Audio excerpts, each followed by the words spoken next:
For the maiden voyage here on the SkyDio2, had to pick out my weapon of choice, of course, the bow staff. The most visually pleasing in the sky. The nunchaku's coming up soon, but very impressed with the Skydio overall in this first run. Now, I've had some issues with it since, and it did overheat just sitting in the sun without it flying, so you gotta be careful to keep it in a cool space, and if you're trying to set it up, do it in a air-conditioned area if you can, or at least a shaded area. So, very fun. Looks like kind of like a video game almost, especially when you're looking at the auto tracking, motion tracking device.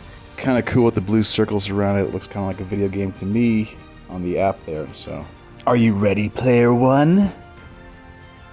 It's kind of like you're playing a video game, which is kind of cool. But I was worried about it hitting some lights here because there's like a thin line of lights, so I didn't want to. I was a little worried about seeing that, but the SkyDio2 does have obstacle avoidance, 6 to 8 cameras, I can't remember exactly, and it does it very, very well.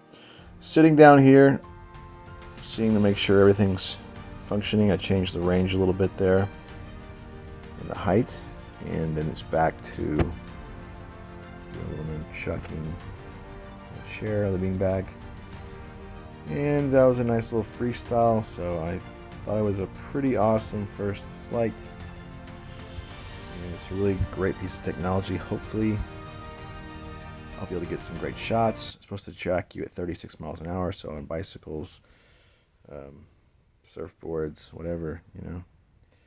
SkyDio2 is where it's at if you want your own personal flying cameraman, and I definitely do. So hopefully this baby keeps on running and keeps flying well. And martial yoga arts freestyle over with here. Thanks for joining me. Go ahead and smash that like button if you wouldn't mind. Hit the notification bell, and of course subscribe to the channel. The best way to land and take off is always by hand. That way you're not mucking it up on dirt. Simply hit the land button and then grab the battery, and the propellers will turn off.